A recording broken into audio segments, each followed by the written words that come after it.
4मध्ये शिकते. ज्ञानाची ज्योत ज्या सावित्रीने लोकांच्या मनामनात चेतवली, ज्ञानाची ज्योत ज्या सावित्रीने लोकांच्या मनामनात चेतवली, तीच सावित्री आज खरी क्रांती ज्योती ठरली. तीच सावित्री आज खरी क्रांती ज्योती ठरली. झेलले शेणाचे गोळे झेलल्या कर्मटोई खारी नजरा, झेलले शेणाचे गोळे झेलल्या कर्मटोई खारी नजरा. ज्योतिबाची सावित्री ती स्त्रियांसाठी खुला केला तिने ज्ञानाचा झरा.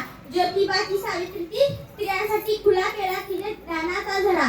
अज्ञानाच्या काळात खटत खटत दीन दलितांचा प्रकाशांचे मार्ग दाखवणारे विद्येचे खरे दैवत म्हणजे सावित्रीबाई फुले. सावित्रीबाई फुले यांचा जन्म 3 जानेवारी 1831 रोजी सातारा येथील खंडाळा तालुक्यात नायगाव येथे झाला.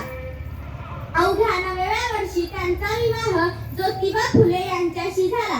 ज्योतिबा फुले यांचे घराणे सुशिक्षित व परोपकारी होते. ज्योतिबा फुले यांनी सावित्रीबाई फुले यांना स्त्री शिक्षणाचे महत्त्व सांगितले. सावित्रीबाई फुले यांनी मोठ्या जिद्दीने पुण्यामध्ये एक शाळा उभी केली.